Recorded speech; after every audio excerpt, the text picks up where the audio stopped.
할까요? 아직. 네. 3, 2, 1. 네, 전국이 폭염특보가 내린 오늘 같은 날 강남역 8번 출구에서 310일째 농성을 벌이고 있는 반올림의 전매 특허인 이어 말하기 오늘 시작을 하도록 하겠습니다. 큰 박수 부탁드리겠습니다. 예, 오늘 전국이 폭염특보로 난리가 났었습니다. 예, 삼성 때문에 오늘 강제 찜질을 당해서 오늘 하루 종일 한 오후 3시쯤에는 여기는 어디인가, 나는 누구인가, 내가 대체 왜 이렇게 하고 있는가, 서울의 뜨거운 기온을 여실히 느꼈습니다. 아, 이걸 느끼면서 지구온난화가 주범이구나, 그리고 삼성이 문제이구나를 다시 한번 느꼈습니다. 아, 이렇게 뜨거운 여름날 아직도 삼성 직업병 문제 제대로 해결하지 못하고 수많은 사람들이 거리에서 농성을 하게 만든 이 삼성의 말 안 들음과 이 못돼 먹음에 대해서 오늘 다시 한번 분노를 느낍니다. 그리고 이렇게 저녁이 됐는데 배가 안 고파요. 더위를 하도 먹어서. 네, 아주 좋습니다. 그래서 전국이 이렇게 더위로 이렇게 찜질을 당하고 있는 이날 오늘 이어 말하기 손님을 모셨습니다. 오늘 이어 말하기 손님은 삼성 노동인권 지킴이의 대표이시고 가톨릭대 사회학과 교수님이신 조동문 교수님 모시고 오늘 이어 말하기 시작하도록 하겠습니다. 큰 박수 부탁드리겠습니다. 네, 반갑습니다. 예, 교수님. 네. 어떻게 휴가를 어떻게 잘 보내셨나요? 예, 보시다시피 잘 지내고 있습니다. 뜨끈뜨끈하고 좋네요. 네, 강남역에 오니 역시 이제 사람은 큰 동네에서 살아야지 건물도 높고 그래서 뭐 이 건물 사이에 바람도 제법 되고 이게 이 햇볕도 좀 막아주고 역시 삼성이 만드는 그늘은 다르네요. 네, 네, 좋습니다. 삼성이 만드는 그늘은 세계 초인류인가요? 아닌가요? 세계 초인류 기업이 만드는 그늘이니까 확실하게 어둡습니다. 네, 그 어떤 영화 탐욕의 제국처럼 삼성의 그늘은 탐욕의 그늘이 아닐까. 그 탐욕의 그늘의 이면에는 정말 문제가 많죠. 저희 뭐 삼성 직업병 문제 310일 동안 농성하고 있는 거는 뭐 다들 아실 거고, 그리고 삼성의 문호조 문제야 뭐 다들 아실 거라는 생각이 듭니다. 그래서 삼성은 그 선한 앞면 뒤에는 아주 큰 그늘을 갖고 있는데요. 이 휴가 전에 또 어마어마한 사건이 터졌어요. 예, 뭐가 터졌죠? 혹시 한번 맞춰보세요. 어마어마한 사건 어떤 거 같으신지. 뭐 이건희 그 전 회장이 살아났는가요? 네, 안타깝게도 그거는 아니라는 이게 아니라 얼마 전에 이게 문제 허위 사실이었다 뭐 이런 얘기들이 나오고 있죠. 그 휴가 전 얼마 전에 뉴스타파에서 이건희 성매매 의혹 동영상이 밝혀졌습니다. 삼성으로 볼 때는 진짜 뭐 삼성을 살릴 수 있는 절호의 기회가 왔다고 생각합니다. 아니, 어떻게 이게 삼성을 살릴 수 있는 절호의 기회죠? 마케팅은 이제 두 종류가 있는데 이 주술도 그렇거든요. 이 구슬하고 그러는 주술에도 이 블랙 매직과 화이트 매직이 있는데 화이트 매직은 잘 되라는 거고 블랙 매직은 안 되라는 거죠. 그 장희빈이 왜 뭐 인연한 건가요? 찍은 거 이렇게. 제용 갖다 놓고 이제 찍듯이 그런 블랙 매직이 있고 광고 홍보도 두 가지가 있다고 봅니다. 하나는 자기들이 정말 그 긍정적인 이미지, 밝은 이미지를 파는 거. 삼성 물론 뭐 갤럭시 얼마나 좋습니까? 편하고. 그런 것도 있고 다른 한편에 어둠을 파는 거죠. 어두운 방식의 광고 마케팅. 이건 뭐 이 노이즈 마케팅이라고도 할 수 있는데 어쨌든 노이즈 마케팅도 마케팅입니다. 그래서 삼성으로 볼 때는 삼성을 알릴 수 있는 좋은 기회고 진짜 이번 기회에 진짜 삼성 총수와 함께 삼성을 아주 잘 알린 전 세계적으로 잘 알릴 수 있는 아주 좋은 기회였고 이 기회에 저는 뭐 삼성 사업 확장도 좀 고민을 해야 하지 않을까 싶습니다. 얘기 나오게 나한테 질문을 하신 거죠? 네. 그럼 답변을 계속 하죠. 네. 저는 늘 궁금했어요. 총수 일가는 도대체 그 많은 돈으로 뭘 할까? 그리고 또 이것도 나이도 한두 살도 아니고 이제 인생의 그 부분에서 이제 거의 마지막 순간을 기다리면서 도대체 그 많은 돈을 갖고 그 많은 시간을 갖고 뭘 할까 궁금했는데 일단 궁금증이 풀렸고 궁금해한 거는 나만은 아니라고 생각해요. 많은 사람들이 궁금하겠죠. 저렇게 돈 많은 인간들이 그 돈에 눌려 죽지 않고 그 돈을 갖고 무슨 짓을 할까. 그래서 저는 이건희를 생각하면 이건희 회장인가요? 그러면은 이건희 회장이 이룬 이 삼성 제국 경제적으로 굉장히 성공했잖아요. 그리고 다른 한편으로는 불법 비리도 많이 저질렀지만 일단 성공은 저는 인정을 해야 된다고 봅니다. 역사적으로 보면은 이런 인물들이 참 많거든요. 진시황에 대해서 아시나요?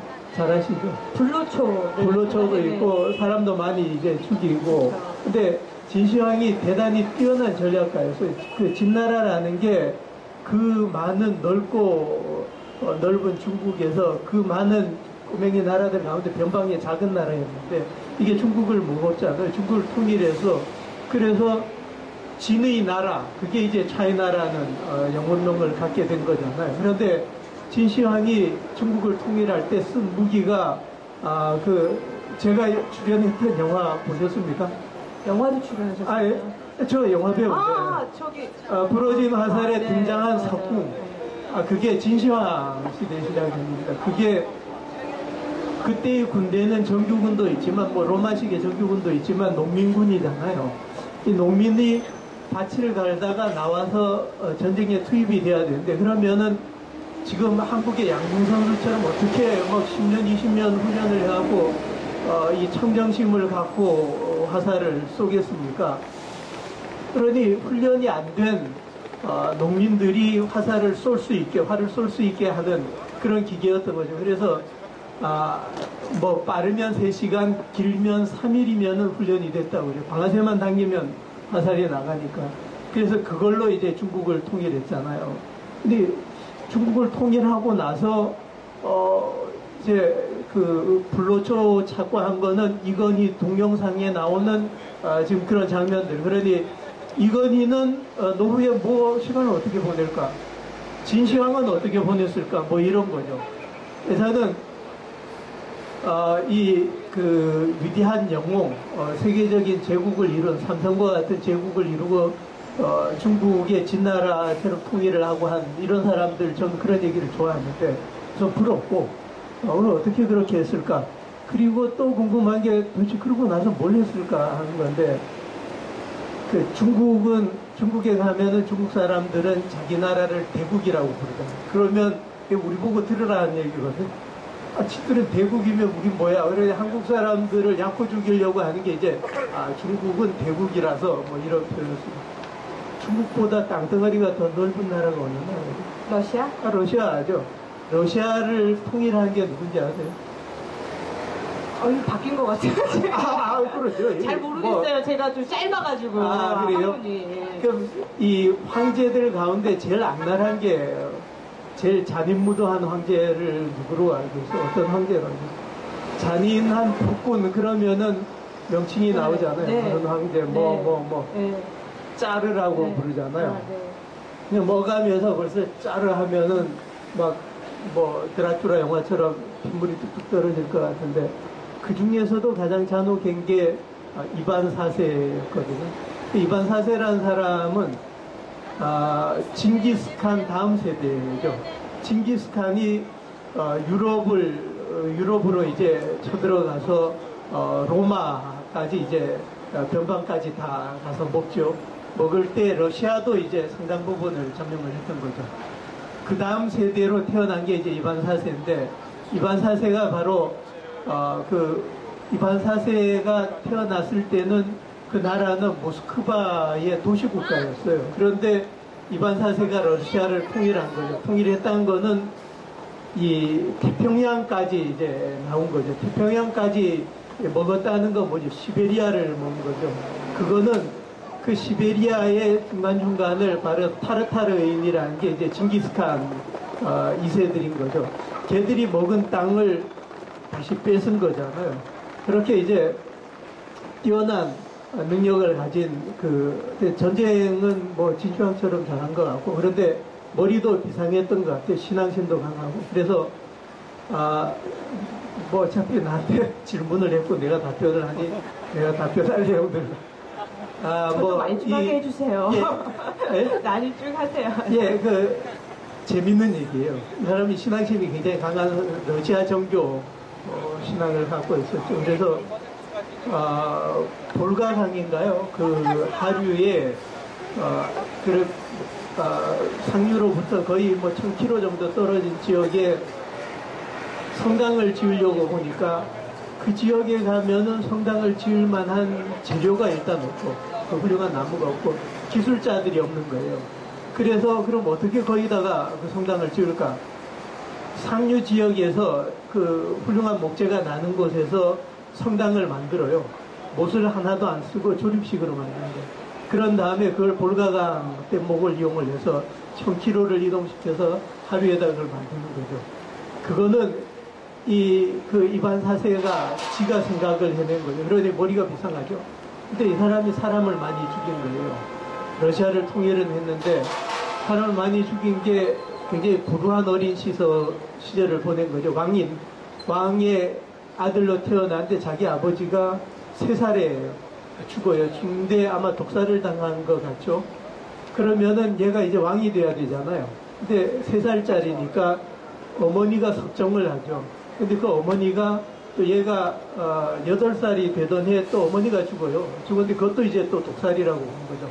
그리고 이 이반 사세가 17살 됐을 때 드디어 친정을 할 수 있는데 이 어렸을 때 얘는 그래도 왕이잖아요. 명색이 왕인데 귀족들이 데려다 고문을 하는 거예요. 밥도 안 먹이고 녹말을 입히고 계속 이제 고문하고 패고하다가 왕가에 무슨 행사가 있다 그러면은 왕의 옷을 입히고 딱 갖다 앉혔다가 딱 행사 딱 끝나고 카메라 꺼지면 이제 불러다 또 패고 이제 이런 시절을 보낸 거죠. 그러다 보니까 왕이 돼도 제대로 통치할 수가 없고 그리고 주변 사람들을 믿지 못하고 그러다 보니까 고문도 많이 하고 취조도 하고 늘 자기도 독살을 당할 수 있다. 그리고 자기 그 왕위를 찬탈하려고 하는 귀족들의 음모는 늘 있었으니까 그래서 그걸 수사하고 음모를 발견하고 죽이고 하다 보니까 뭐 한 10년에 15,000명인가 죽였다 하더라고요.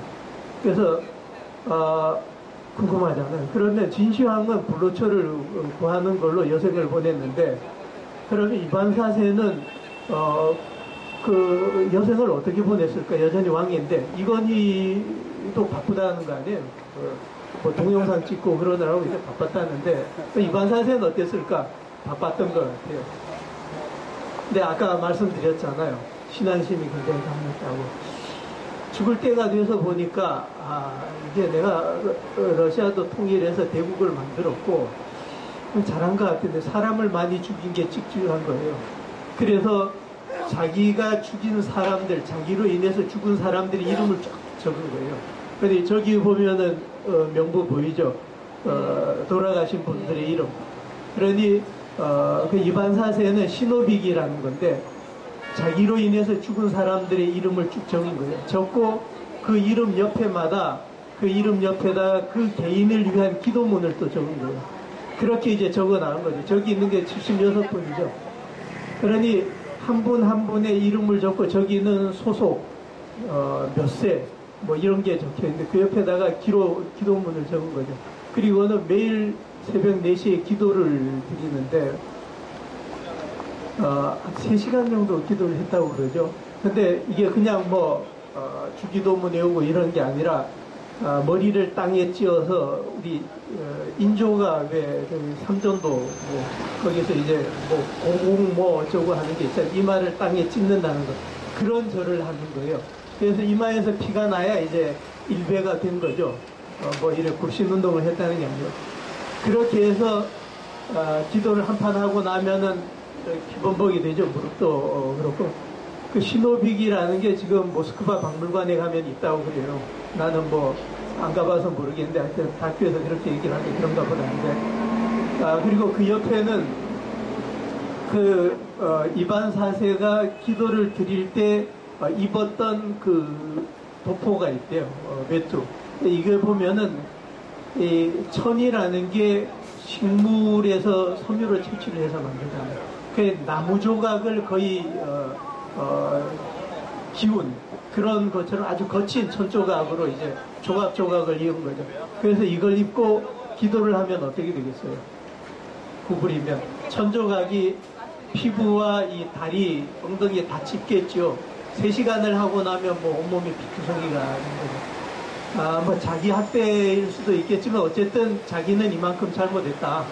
그러니 진정성이 있거든요. 저는 그 사람이 그렇게 해서 계속 적다 보니까 그 신호빅이 마지막에 어떻게 끝나는가 보니까 제가 아무리 그 기록을 복원하고 하려고 해도 죽은 사람들을 너무 많이 죽였고 다 이름을 기억해내지 못하니까 오로지 신만이 이들의 이름을 기억할지어다 이렇게 해서 이제 이게 끝난다고요.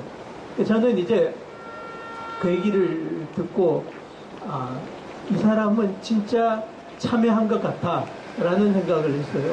그리고 나서 다시 이제 이렇게 생각해 보니까 우리는 그래도 삼성 왕국 속에 살잖아요. 그러니까 이건희 회장은 저기 걸려있는 76분의 망자의 이름 한 명이라도 기억을 할까? 기억을 하면 그 이름에 대해서 그 사람이 세상을 어떻게 살았고 그리고 그 사람에게 자신이 어떻게 느꼈어야 됐고 뭘 해야 되고 그런 걸 단 한 명이라도 진지하게 생각해 본 적이 있을까? 저는 아니었던 것 같아요. 그러면은 이건희는 시간을 어떻게 보냈을까? 참여의 시간을 보냈을까? 이번에 동영상 보니 성매매를 하고 있더라고요. 그래 저는 전 세계 사람들이 야, 저 진시황처럼 불로초를 찾으러 간 것도 아니고 이반 4세처럼 참여의 기도를 드린 것도 아니고 성매매를 하고 있었구나. 그러면은 삼성을 알리는 뭐 대단히 좋은 기회인 것 같고 사람들이 내가 이런 얘기를 자꾸 하면은 당신 이러다가 삼성한테 해코지 당하지 않느냐고. 그리고 뭐 어떤 사람들은 그런 삼성운동하는 사람들은 외국에 안 나간다면서 나가면 그냥 뭐 지도세로도 모르게 이제 흔적 없이 사라진다. 그래서 저는 꼭 나가기 전에 우리 와이프한테 그렇게 얘기를 합니다. 그리고 주변에다 내가 언제 나가서 언제 돌아오게 돼 있는데 만약 내가 뭐 이유가 있건 없건 문자를 남겼건 안 남겼건 제대로 안 돌아오면 무조건 삼성 미래전략실에 전화를 해라. 그리고 그 앞에 가서 농성을 하고 내 시체도 내놓고 내 일정표를 내놓으라 해라. 늘 이렇게 하는 게 내 생명보호이죠. 저는 삼성이 저렇게 많은 사람을 죽이고 아직 참여를 안 하잖아요. 여기 이반 4세 같은 참여도 없잖아요. 그래서 저는 2010년에 그 이건희 회장이 왜 2008년 대국민 사과를 하면서 경영일선에서 물러난다고 했잖아요. 그래서 이건희, 이재용이 일단 일선에서 물러난데 2년 만에 컴백하잖아요. 2010년에. 그러면서 내세운 게 뭐였어요? 삼성은 위기고. 그래서 신수종 사업 5가지를 해서 삼성을 살리겠다 그랬잖아요. 지금 미래전략실한테 물어보세요. 신수종 사업에 대해서 어떤 놈이 신경을 쓰나. 그러니 신수종 사업에 대해서 그때 그냥 이건희 부자가 컴백하기 위해서 그냥 갖다 붙인 거예요. 그리고 거기에 보면은 의료 바이오가 2개가 있고 LED가 있고 나머지 2개가 자동차하고 미래 차세대 에너지 전지죠. 그렇게 5개였어요. 근데 그 5개에 대해서 준비도 거의 안 돼 있었던 거죠. 그래서 지금 다 날라갔잖아요. 그 5대 신수종 사업이 삼성을 먹여 살립니까? 아니잖아요. 그러면서 무슨 차세대 뭐 의료 바이오로 뭐 삼성이 거듭나겠다고 하는데 저렇게 많은 사람을 죽이고 반성도 안 하고 참여의 기도도 안 드린 자들이 어떻게 인간의 생명을 소중히 여기는 인간의 생명을 지키는 그런 산업을 할 수가 있겠어요? 말이 안 되죠. 그래서 제가 삼성에게 제안한 거예요. 좋다. 어차피 이제 삼성 홍보는 됐고 동영상 얼마나 좋냐. 신수종 사업에 차세대 사업에 대해서 자신이 없으면 뭐 성매매는 좀 곤란할지 몰라도 그럼 차세대 포르노 아니면 차세대 동영상 뭐 그런 걸로 해라. 노이즈 마케팅도 마케팅이고 뭐 좀 건전한 식의 그런 거 뭐 할 수도 있지 않겠냐. 삼성이 돈 되면 무슨 짓을 못 하겠어요. 뭐 저기 사람 죽이고 뭐 요즘도 삼성전자 서비스 노동자들 섬으로 납치하고 하는 거 보세요. 뭘 못하겠어요. 성매매는 몰라도 차세대 포르노라면은 그 섬으로 납치해서 협박하고 하는 것보다는 그래도 조금 그 양호한 거 아닌가 하는 생각도 해봅니다. 그래서 삼성을 알릴 수 있는 좋은 기회고 이미 많이 알려졌고 그래서 차세대를 먹여 살릴 스마트폰의 대를 이어서 삼성을 먹여 살릴 신수종 사업 5가지가 사기였다면 대국민 사기 의미였다면 사과를 해도 좋고 안 해도 좋고 우선 삼성을 먹여 살리는 게 중요하니까 스마트폰 이후를 그렇게 차세대 프로라든가 차세대 비디오 이렇게 해서 준비하는 것도 한 방법이 되지 않을까 하는 생각을 해봤는데 삼성의 풍미에는 잘 맞는 것 같습니다. 예, 드디어 제가 말할 기회가 왔습니다. 예, 저는 기회를 드리죠. 이 기회를 놓치지 않고 길게 이어말하도록 하겠습니다. 사람이 살면서 늙는다는 것과 현명하게 늙는다는 건 굉장히 중요한 부분인 것 같아요. 현명하게 늙지 않는다는 건 낡아버린다는 것 같은데 네. 저는 요즘에 이건희 회장의 성매매 동영상을 보면서 이 사람은 현명하게 늙은 사람이 아니라 정말 고루하게 낡아버린 사람이 아닐까라는 생각이 들었어요. 정말 이 교수님 말씀처럼 저는 2반 4세 잘 몰랐는데 그렇게 누군가의 삶을 짓밟은 것에 대해서 자기가 죽기 전에 사죄를 했더라면 조금은 좀 괜찮은 사람은 아니겠지만 그런 사죄가 필요하지 않았을까라는 생각이 듭니다. 근데 그 사죄 이전에 정말 그 사죄를 하지 말아야 하는 그런 것들이 더 중요했겠죠. 근데 무언가를 이루려는 욕심, 무언가에 대한 탐욕들이 사실은 누군가의 삶을 짓밟고 빼앗고 그렇게 되는 것 같아요. 이 삼성 역시도 좀 마찬가지인 것 같습니다. 그 반도체 전자산업 키운다는 그 명목 아래서 76명의 노동자들이 그 자신들이 스스로 증인이 되어서 이 죽음을 세상에 알리게 되는 거잖아요. 역시 인권센터에 계신 분이니까 네. 말씀하시는 게 도덕의식이나 윤리의식이 저보다 추천하시고 사용하시는 용어도 굉장히 정제된 이런 용어를 사용하시네요. 그래서 그 부분은 이제 초등학생들이나 중고등학생들한테도 홍보 영상으로 편집해서 보여줘도 되겠는데 제 부분은 차세대 삼성을 위한 제안이었으니까 삼성만 보면 되지 초중등 학생들한테 좀 곤란하네요. 자, 여기는 19금, 여기는 15. 그래서 저는 좀 그런 생각이 듭니다. 그래서 삼성이 까먹었어요. 갑자기 들어오셔갖고. 그래요? 네, 질문을 드릴까? 아니에요. 그 생각을 했는데, 어쨌든 이러한 사람들의 죽음에 대해서 자제를 해야 된다. 이런 걸로 마무리 소개를 지으면서 우선은 이건희 선배 질문을 하고 답변도 스스로 하시는 이제 좋습니다. 제 이 기회를 놓치지 않으려고 이 성매매 동영상이 뉴스타파를 통해서 밝혀지고 나서 일각에서 그런 이야기들이 나왔어요. 이 개인적인 신상의 문제인데 이 몰래카메라 아니냐, 이거는 개인 정보 피해다, 이런 얘기가 나오고, 일각에서는 아니 이렇게 대기업 총수가 이런 행위를 하는 것에 대해서 문제이지 않겠냐, 사회적인 책임을 물어야 되는 거 아니냐라는 얘기가 나옵니다. 근데 이런 이야기들을 또 삼성이 잘 물타고 넘어가요. 그래서 언론에서는 KBS에서는 받았으면서 이런 개인정보보호법 이런 얘기들을 하는데 교수님은 이러한 입장을 어떻게 생각하시는지. 글쎄 저는 그 부분에 대해서 이건희 회장에 대해서 저는 상당 부분은 좀 공감하고 그러는 부분도 있습니다. 어쨌든 자기 욕구에 충실하고 그걸 나무랄 수가 없잖아요. 그래서 자기의 성욕에 충실하고 좋습니다. 노동자들이 생계를 위해서 일을 하고 또 자기가 어떤 성취 욕구가 있으면 그 성취 욕구를 달성하기 위해서 성실하게 일하고 그러듯이 성매매 열심히 하고 그럴 수도 있다고 봅니다. 그런데 이게 다른 사람들을 도구로 사용하는 건 좀 사람을 자기 성욕의 도구로 사용하는 건 좀 잘못된 것 같고, 그리고 그게 왜 삼성이 동원이 됩니까? 그 개인적으로 성매매를 하고 본인의 선택이죠. 법을 지키면 되는 거고 법을 위반했으면 위반한 만큼 처벌을 받으면 되는데 왜 그게 삼성이 조직적으로 개입한 것 같은데 그 부분은 뭐 수사를 해야 될 것 같아요. 그렇지만 지금 그 수사가 되겠습니까? 그렇지만 언론이 삼성 문제를 다룰 때는 늘 다르잖아요.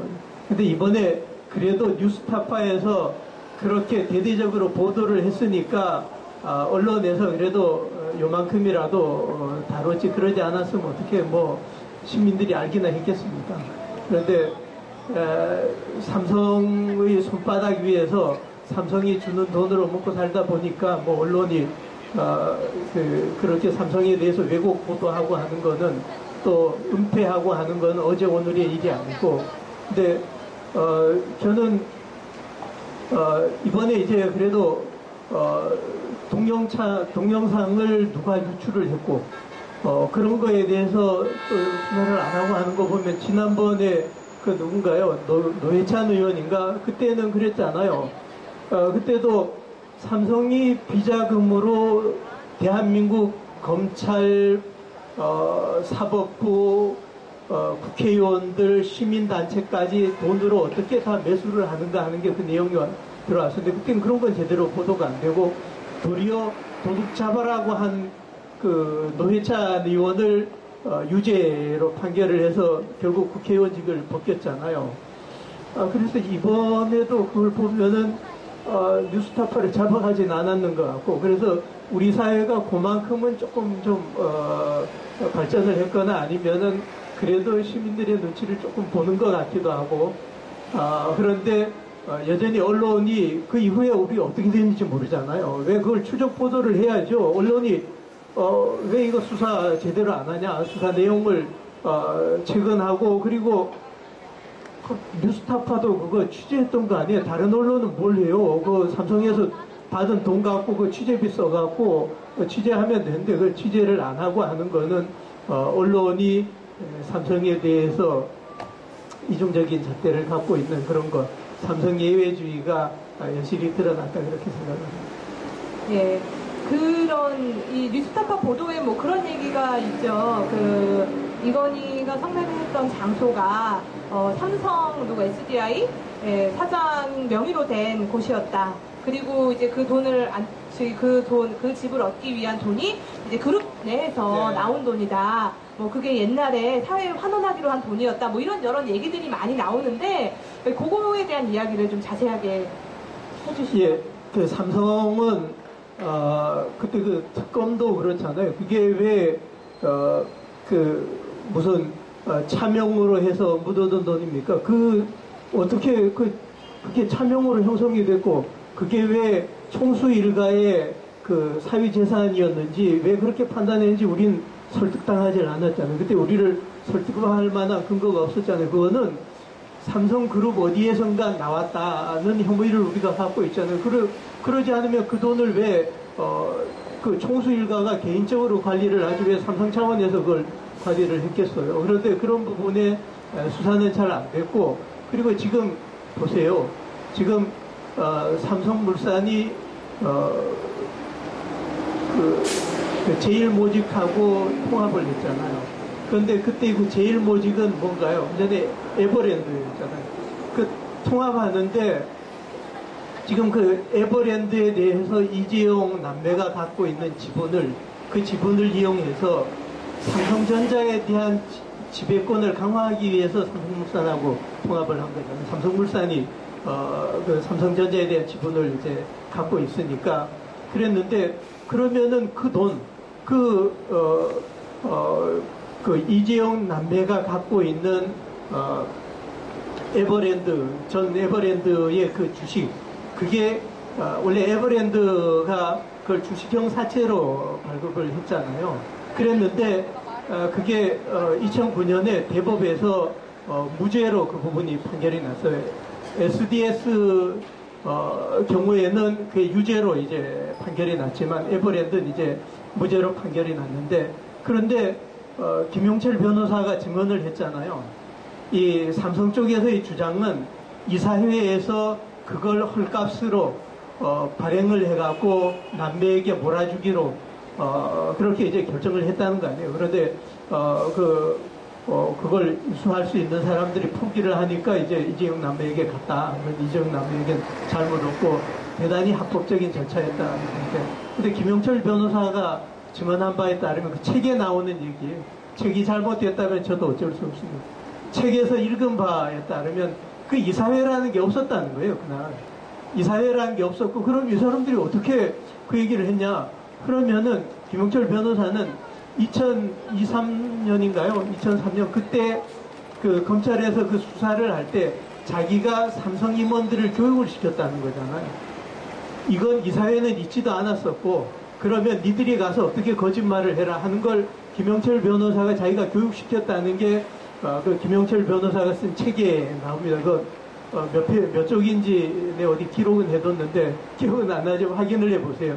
그러면은 그때 그 이사회가 있지도 않은 이사회를 있었던 걸로 위조한 놈들, 그리고 허위 사실로 증언을 한 놈들, 이건 다 형사 처벌을 하면 되죠. 그리고 그렇게 해서 불법 취득한 작물들, 그 불법 취득한 작물이 뭐죠? 그게 지금 에버랜드 주식을 이재용 남매가 갖고 있는 게 그 불법 취득한 작물이잖아요. 그럼 그거는 함수하면 되죠. 우리가 전두환이 불법적으로 취득한 걸 뺐듯이 그런 작물은 뺏는 거죠. 아니, 도둑놈이 도둑질을 해서 가져가면은 그 빰떼기 때리고 너 훔쳐간 다이아몬드 반지는 네가 훔쳤으니까 네 거다라는 게 세상에 어디 있어요. 그러면은 주식형 사채부터 다 뺏어갖고 그건 사회적으로 관리해야죠.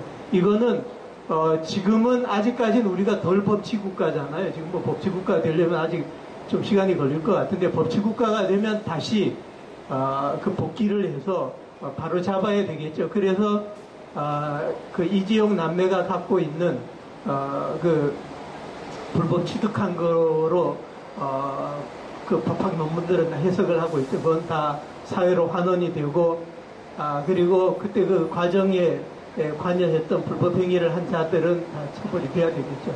그래서 저는 그렇게 많은 부분들이 바로 잡아져야 되는데 왜 언론은 김영철 변호사가 그렇게 다 얘기를 했고, 그런데 그 지분을 갖고 지난번 삼성물산하고 제일무직이 통합을 한데 언론은 그런 기사를 안 다루잖아요.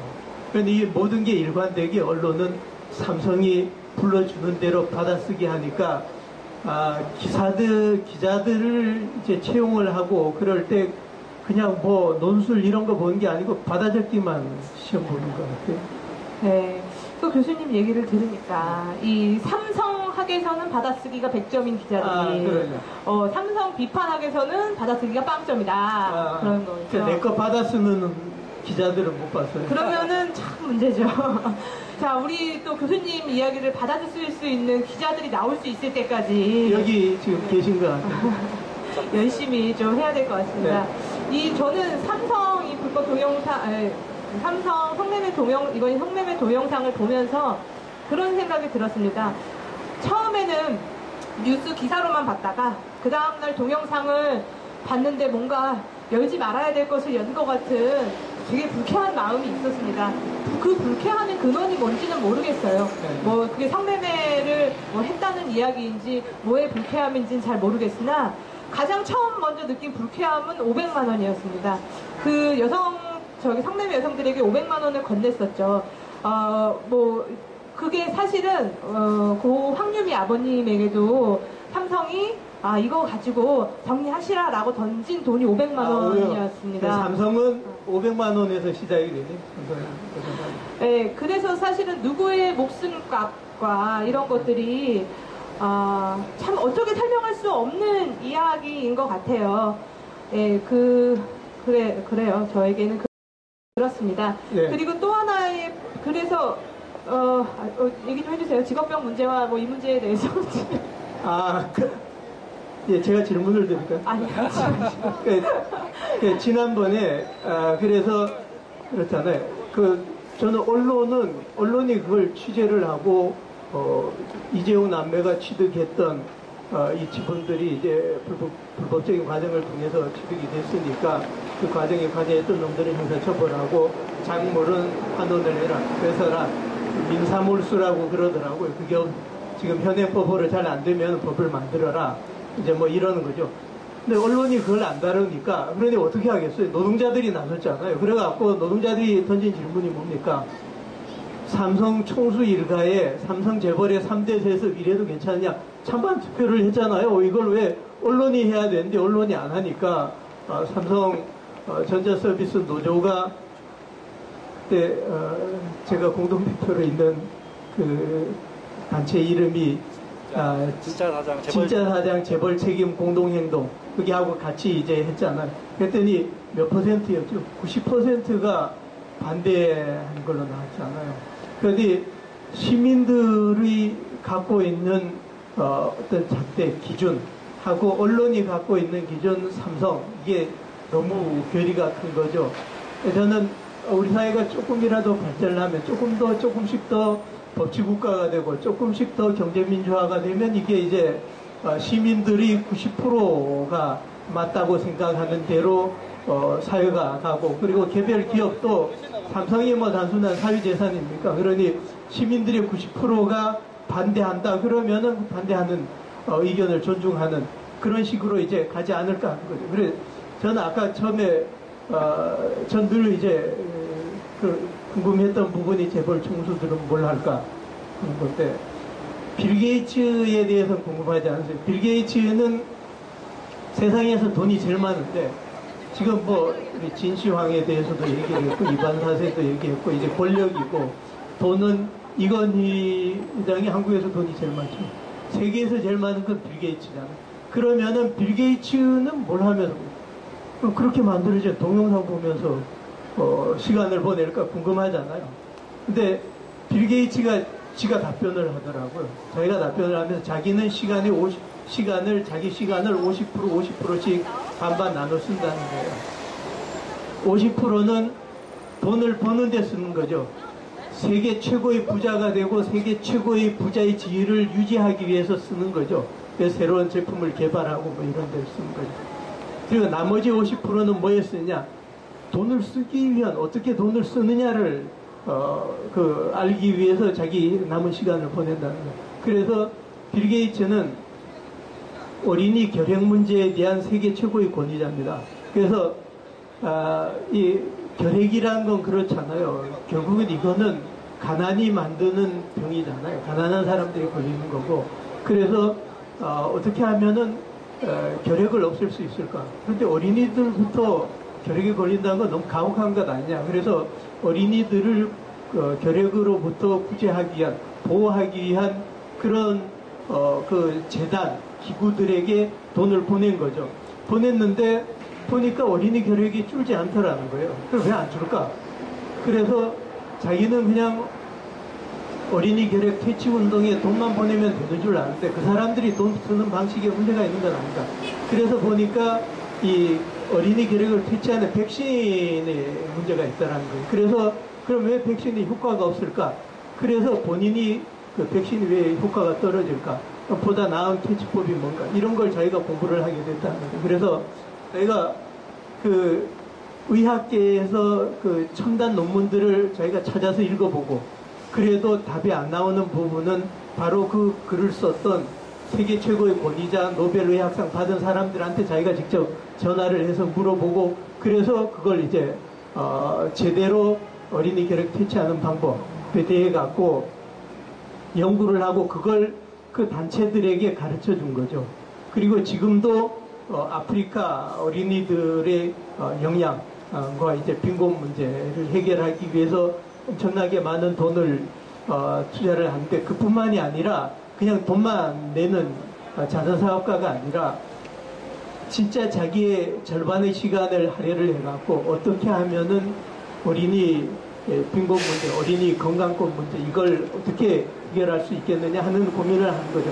그렇게 시간을 보내니까 나는 빌 게이츠가 뭐 의료기기 뭐 이런 거에 대해서 잘 모를 수 있다고 봐요. 그렇지만 만약 삼성이 아니라 빌 게이츠가 의료기기를 만드는 공장을 만들고 그런 기업을 만들고 그런 산업을 운영한다면 난 100% 지원할 것 같아요.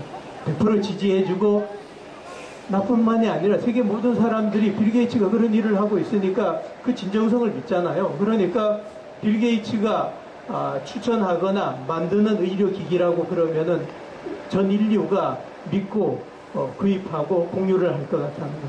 그래서 저는 각 기업마다 할 수 있는 그 이미지에 맞는 산업과 비즈니스가 따로 정해져 있다고 보는 거예요. 그래서 삼성은 의료 바이오는 맞지 않다.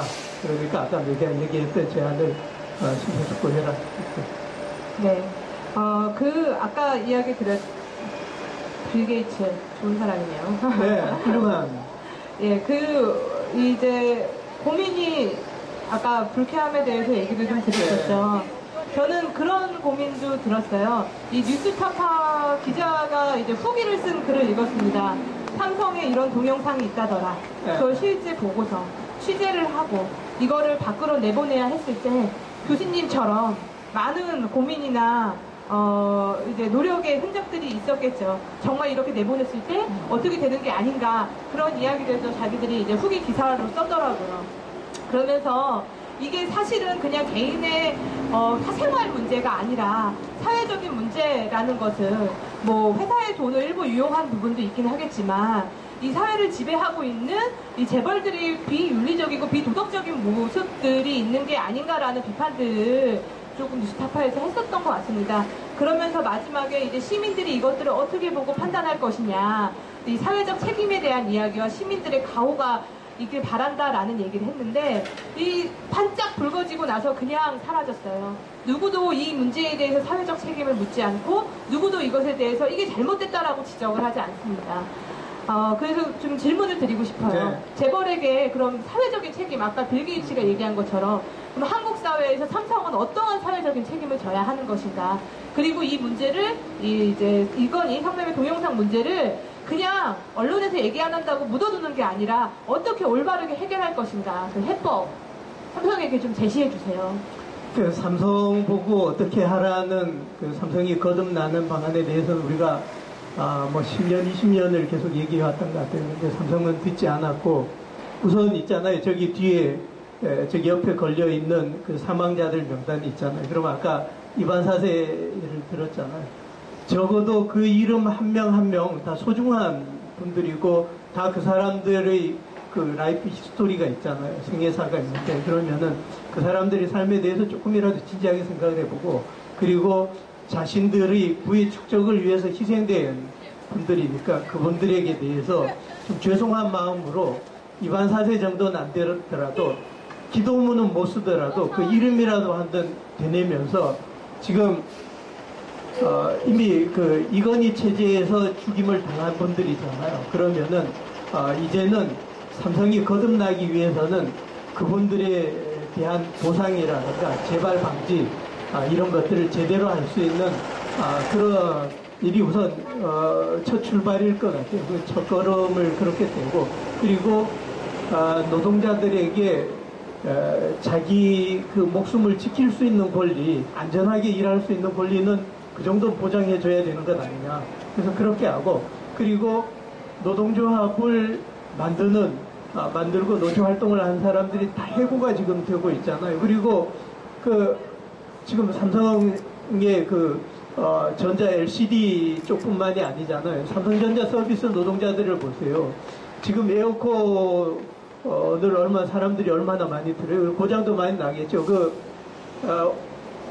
아파트 벼락에 매달려갖고 그 실외기 수리하다가 계속 추락사를 당하잖아요. 그러니 좀 더 안전하게 일을 할 수 있게 하고, 그리고 지금 2인 1계조로 나가서 일을 해야 되는데, 그런데 2인 1계조로 나가면은 이게 그 건당 수수료를 두 사람에게 나눠주니까 1인당 돌아가는 액수가 적어지고, 그러니까 1인 1계조로 편법으로 나가고, 이런 일들 없게 제대로 안전수칙을 지키고 하는 것, 그게 우선은 급선무고, 그리고 사회적 책임이라는 건 그렇게 자신들을 위해서 삼성에서 일을 하는 노동자들을 위해서 그 노동자들이 인간답게 일을 하고 자기 그 목숨을 지켜가면서 일을 할 수 있고 자기 노동 기본권을 누리면서 노동조합 활동도 하고 할 수 있게 해주는 게 우선 기본이고요. 그리고 둘째, 자신들은 그 작물은 일단 내놔야 되겠죠. 불법 취득한 작물들은 사회에 환원을 하고,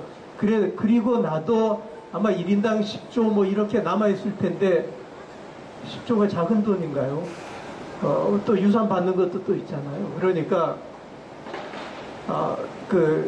돈 욕심 너무 부리지 말고 불법 취득한 것들 그 작물에 대해서는 사회적으로 환원을 해라. 이건 뭐 세상 오만 도둑놈들도 다 소매치기 하고 뭐 하고 하다가 걸리면은 다 작물은 다 경찰이 가져가고 원주인에게 돌려주거나 사회로 환원하거나 하잖아요. 그런데 왜 삼성은 예입니까? 왜 작은 액수는 원주인에게 돌려주고 사회로 환원하는데 왜 몇조 되는 몇십조 되는 이런 큰 액수는 왜 도둑놈이 가져가고 그러는가요? 좀 안 맞는 것 같으니까 좀 상식에 맞게 살자 그런 얘기를 하고 싶어요.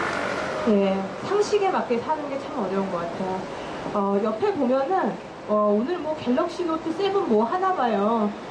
자유롭게 남다르게 갤럭시 노트 7 뭐 이렇게 얘기하는데 정말 자유롭고 남다르죠. 이렇게 노동자들 뭐 등골 빼먹고 비리 저지르고 불법을 하는 거 자유롭고 남다른데 그 자유롭고 남다른 게 노동자들이나 이윤을 위한 게 노동자들 등골 빼먹고 이윤을 위한 게 아니라 이 사회를 위한 공헌으로 그리고 노동자들의 권리를 좀 더 지키는 기업으로 바뀌어야 되겠다는 생각이 좀 들었습니다.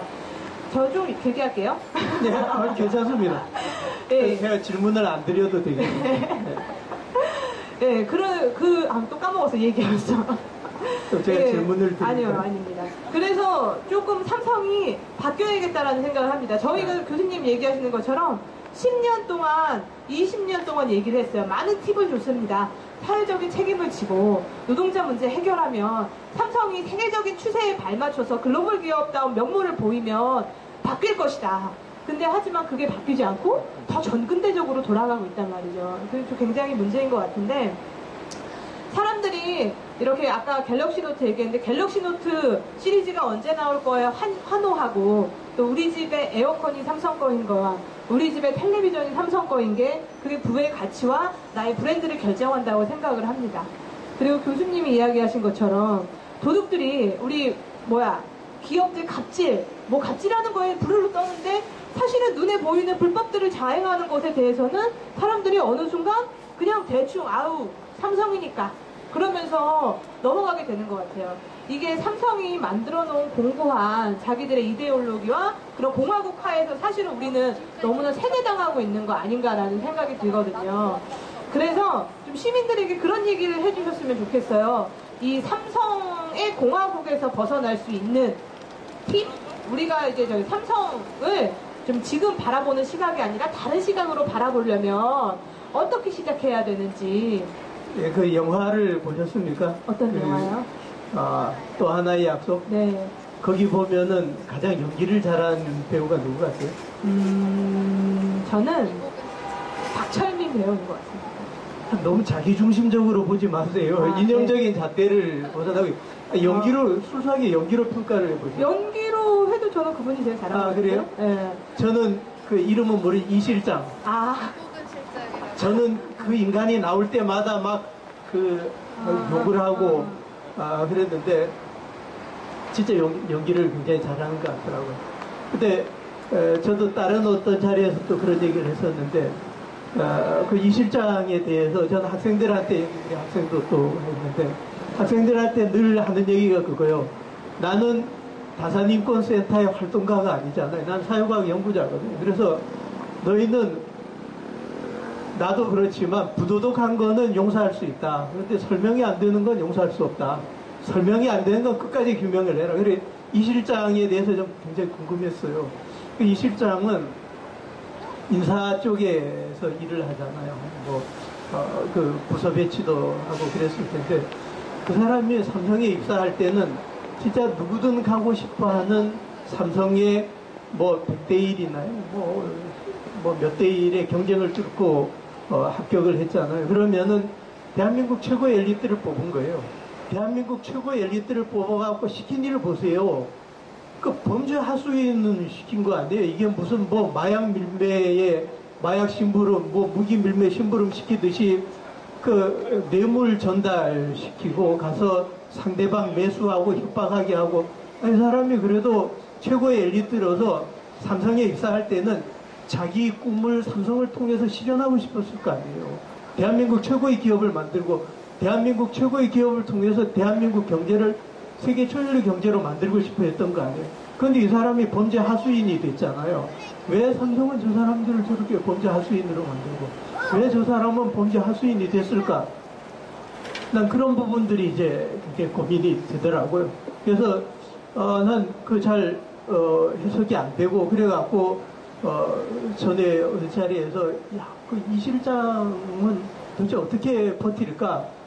얼마나 고민이 많겠어요. 그래서 아마 황유미의 가족을 만나고 난 날 밤은 아마 가서 소주 마시고 소리 지르고 뭐 마약도 하고 그랬을 것 같은데 차라리 그랬으면은 인간적이라는 거죠. 그래서 난 삼성이 삼성의 내부자들을 대한민국 최고의 엘리트들 다 범죄자로 만들고 그리고 언론도 마찬가지잖아요. 우리 언론 얘기했지만 그 사람들도 다 최고의 기자 그리고 그 우리 사회 문제를 제대로 고발하고 치유할 수 있는 그런 해법을 고민하게 하고 그러려고 들어갔더니 그 삼성 기사 삼성이 불러준 거 받아 적기나 하고 또 판검사도 다 마찬가지잖아요. 그러니 삼성이 우리 사회 전체를 범죄자로 만들고 하수인으로 만들고 하는 것. 그런데 그 개개인은 왜 고민이 없겠냐. 그렇게 삼성에 돈을 받고 기사를 쓸 때 그 인간적인 모멸감 같은 걸 생각해 보세요. 그 MBC PD 수첩에서 한번 그런 걸 보여준 적이 있대요. 이건희 회장이 검찰에 한번 불려갔을 텐데 불려갔다 나오는데 이제 나오면은 그 비서진이 이제 그 검은색 승용차 뒷문을 열면 회장이 타고 문을 닫고 떠나잖아요. 근데 거기 아주 의례적인 절차가 있더라고. 문을 딱 닫았어요. 닫고 나니까 그 옆에 비서가 이제 봉투를 전달을 해줬어요. 그래갖고 이건희 회장이 앉은 뒷좌석에 이 윈도우를 촥 내리더니까 팍 던져주더라고요. 개들한테 그 뼈다귀를 던져줘도 그렇게 인간을 비하하는 표정으로 경멸하는 표정으로 던져주지 않을 거예요. 근데 기자들이 그걸 모르겠어요. 그 다른 사람들이 기자들은 그 이건희 회장 눈은 쳐다보지를 못했겠지만 이건희 회장이 어떤 눈으로 어떤 자세로 그 돈을 던졌으리라는 건 잘 알고 있을 텐데 근데 그 돈을 뭐 슬라이딩 캐치 하듯이 받더라고요.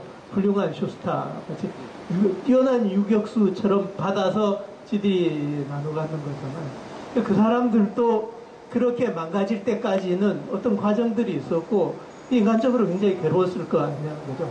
그래서 이걸 도덕적으로 비난만 할 게 아니라 그런 사람들을 그렇게 고민에 빠뜨리고 하는 이런 일들 안 하게 하고 그러려면은 시민들이 삼성을 감시하지 않으면은 삼성은 내부 고발자가 없잖아요. 노조가 제대로 아직 안 돼 있고 그러니 외부에서 반올림 어떤 단체가 활동하고 피해자들이 피해를 당한 다음에 와서 같이 활동을 하지 내부에는 이런 기구가 없잖아요. 그러니 제대로 노동자들이 안전하게 일을 하려면은 반올림이 삼성 내에서 활동을 할 수 있어야 되는 거죠. 그런데 그렇게 되기까지는 시민들이 삼성을 감시해야 되는 거죠.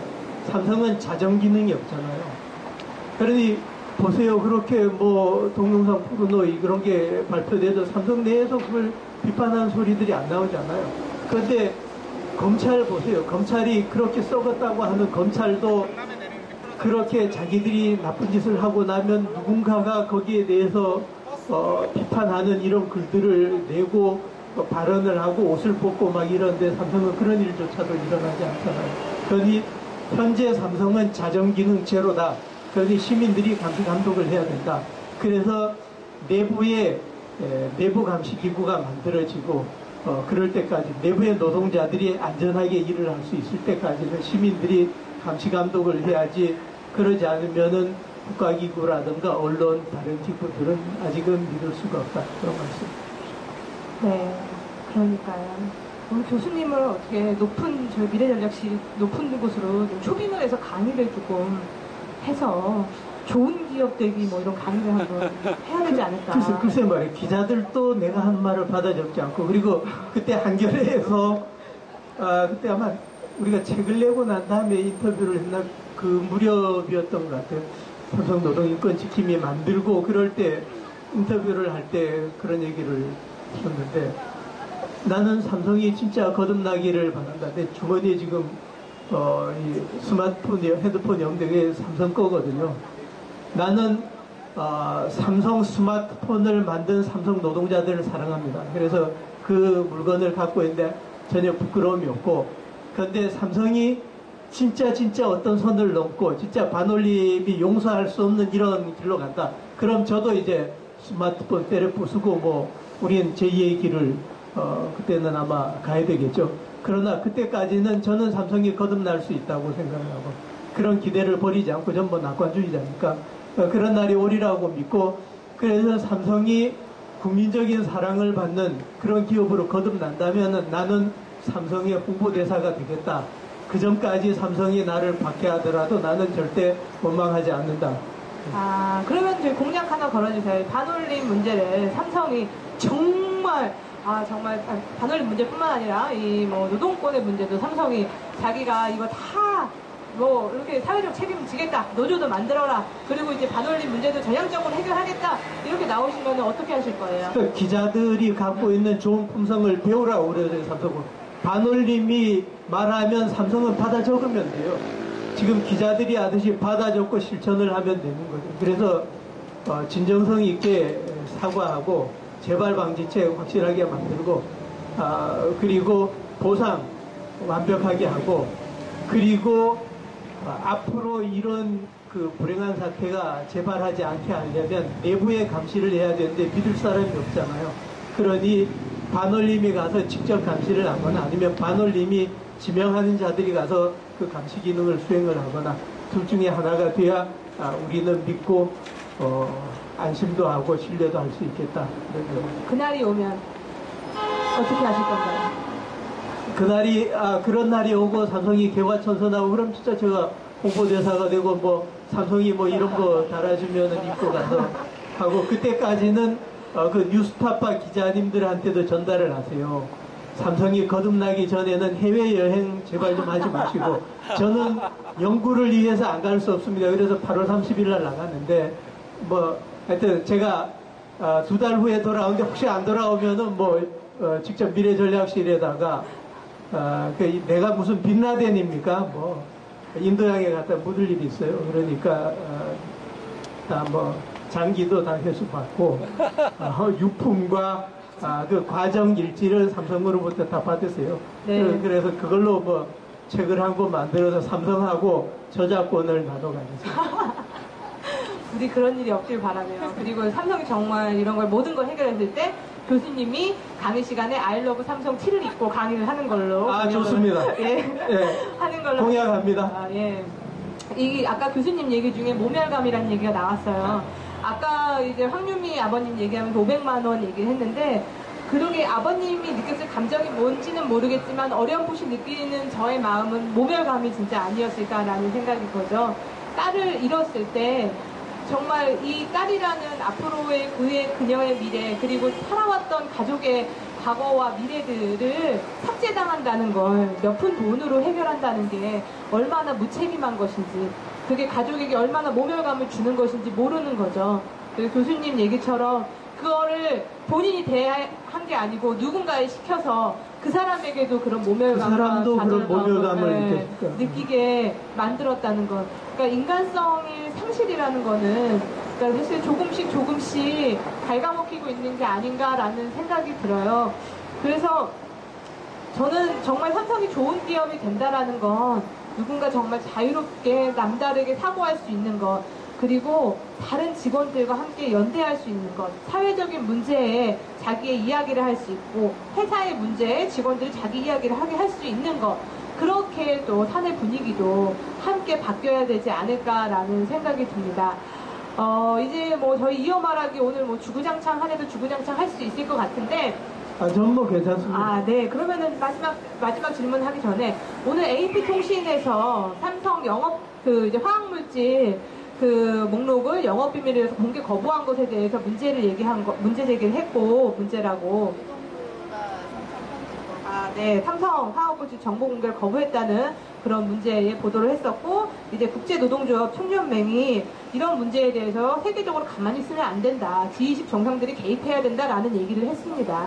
이게 굉장히 창피한 일인 거잖아요. AP통신, 국제노동조합 총연맹에서 그런 얘기를 했다고 합니다. 국제적으로 이게 창피한 일이잖아요. 어떻게 생각하세요?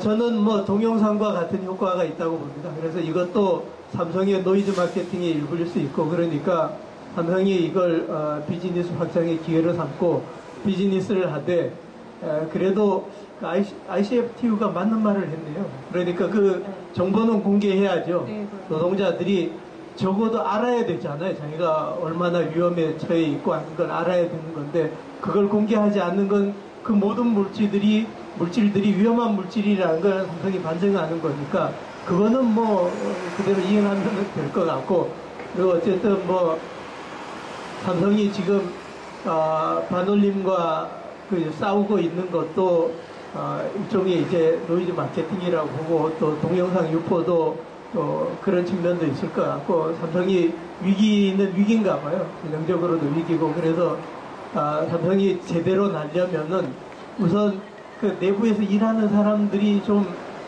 보람을 갖고 일해야 되는데, 이 실장 같은 노동자들 너무 많이 만들지 말고, 또 저렇게 불행하게 희생당하는 분들 만들지 말고, 좀 다들 신나게 일을 할 수 있는 그런 그 조직을 만들었으면 좋겠고, 그리고 저보다 이렇게 다산인권센터에서 일을 하시는 분처럼 이렇게 윤리의식과 도덕의식에 투철한 분이 기준에도 맞춰준다면 더할 나위 없겠습니다. 전 그런데 하여튼 설명만 되면은 저는 뭐 불만점이 별로 없고, 저는 이건희 회장의 그 성매매의 도덕성 이런 건 전 뭐 별로 신경 안 씁니다. 관심이 별로 없습니다. 네.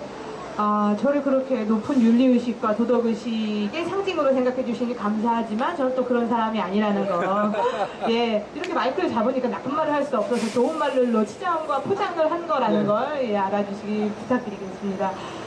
오늘 이어말하기가 이제 동영상 파문으로 불거진 이야기들이 사회적으로 언론에서 이미 사라지고 있습니다.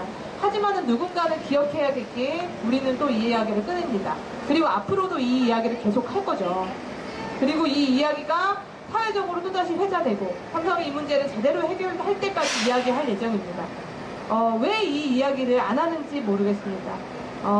전에 한번 삼성 앞에서 기자회견을 한 적이 있었어요. 인류 1등만 추구하는 설국열차. 그때 설국열차가 한창 영화가 인기였어요.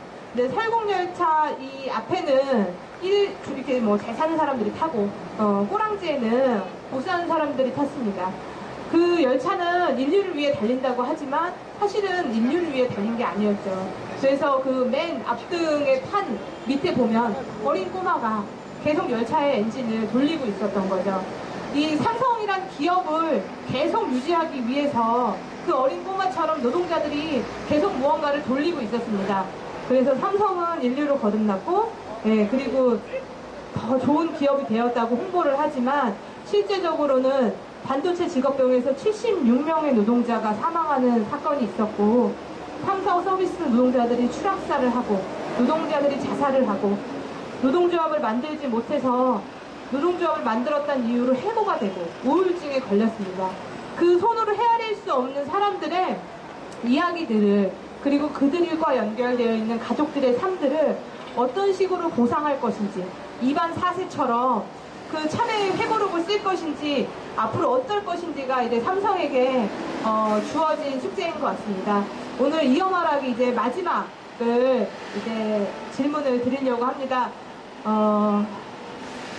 마지막 질문, 많은 이야기를 했기 때문에 할 말이 없는데, 올 여름 어떻게 시원하게 보낼 수 있을지 피서법 하나 얘기 좀 해주세요. 저희 이렇게 농성장에서 너무너무 덥거든요. 어떻게 하면 좀 시원하게 보낼 수 있을까요? 저는 모두를 위한 그 피서법은 없고, 저는 피서법이 있거든요. 예, 말씀해 주세요. 8월 30일 날 일단 나가면은 스웨덴에 가서 또 풍차가 있는 섬으로 가서 풍차 사진도 찍고, 또 오는 길에 또 그리스에 거기도 가면은 미코노스라는 섬도 있는데, 이게 지금 삼성한테 정보를 주는 거예요. 제 동선을 이렇게 이제 알려주는 거죠. 어차피 알게 될 거고. 그래서 거기도 가면 풍차가 많이 있어요. 그래서 거기 가면은 풍차가 그리스의 풍차는 원래 풍차가 아랍 쪽에서 제일 처음 만들어졌다고 그래요. 그래서 그 아랍식의 풍차가 그쪽에 있는데 저도 가끔씩 이렇게 해서 딴짓도 하고 그래야 저도 만물의 영장으로서 존엄성도 지키고 인간으로서 살 수 있지.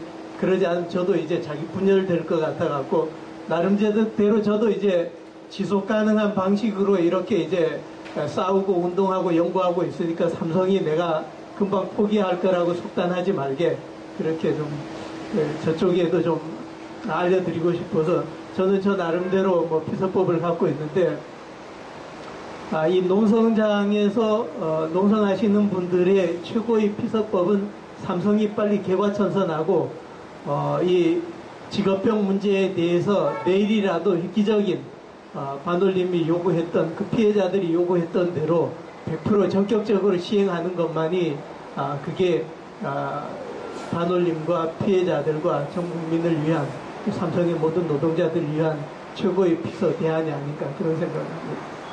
네. 그래서 오늘 정말 여기 있으면서 나는 누구인가, 여기는 어디인가, 지금은 몇 시인가 아무것도 기억이 안 나고 온몸에서는 뭔가가 땀이 막 줄줄줄 흘러나오고 있고 그래 여기가 진짜 찜질방이구나 라는 생각이 들었습니다. 빌딩 숲이 너무 높아서 그 숲을 지나가는 바람마저도 여기를 좀 피해가는 것 같아요. 그러니까 이 높은 빌딩 숲 속에서 정말 가려진 건 사람들의 소중함 그리고 그 가치들이 가려진 게 아닌가라는 생각이 듭니다. 예전에 후쿠시마에 지진이 일어나고 그 피해가 있었을 때 몇만 명의 사람이 죽었을 때 그거는 몇만 명이 죽은 한 사건이 아니라 그 사람들 몇만 명이 개개인이 죽은 사건이라고 이야기를 했습니다. 그렇게 수많은 삶이 사라져간 사건들, 우리는 세월호 참사에서 그리고 가습기 살균제 사건에서 그리고 반올림의 사건에서 그 소중한 세계가 사라져 가는 거를 지켜보는 것 같아요. 지금 이 시대가 사실은 너무나 많은 사람들이 그냥 일상을 즐기다가 일을 하다가 그냥 사라져버리는 시대라서 그것이 굉장히 소중하지 않은 것처럼 그냥 누군가의 일인 것처럼만 여겨지는 것 같아요. 하지만 이 모든 사람들의 고통과 아픔은 나와 연결되어 있는 거라는 생각이 듭니다. 삼성 핸드폰을 쓰고 삼성 시계, 갤럭시 핸드폰을 쓰고 삼성 노트북과 텔레비전과 보험과 자동차는 아니겠죠. 이 수많은 삼성 제품들의 그리고 그런 세상에 살고 있는 모두가 함께 책임지고 함께 고민해 가야 될 문제라는 생각이 듭니다. 앞으로 저희 이게 비밀인데 1주년 콘서트도 준비하고 있어요. 1주년에는 이 콘서트가 빨리 농성 끝내라 이런 콘서트가 아니라 이 농성 승리를 할 수 있는 거였으면 좋겠다라는 생각이 듭니다. 안 할지도 몰라요, 근데 한다고 뻥을 치는 게 낫겠죠. 크게 할 거라고. 네, 그래서 그때까지 우리는 여기서 아직 311일밖에 안 버텼습니다. 더 버틸 자신이 있고 더 버틸 재주가 있고 우리는 대리노숙도 해주는 대리농성도 해주는 수많은 사람들이 있기 때문에 더 버틸 수가 있어요. 이번엔 겨울휴가도 갈 거예요. 그러니까 삼성이 겨울휴가 가지 않도록 이 문제 빨리 해결했으면 좋겠습니다. 오늘 이 더운 날씨에 스웨덴부터 8월 31일 그리스를 거쳐서 2달에 한국으로 제발 이렇게 건강한 몸으로 돌아올 수 있길 바라며 오늘 수고해주신 조동문 교수님께 큰 박수 부탁드리겠습니다. 네, 고맙습니다. 네, 오늘 위험하게 참여해주신 모든 여러분 감사합니다. 수고하셨습니다. 고맙습니다. 땀이 물어도 들어가.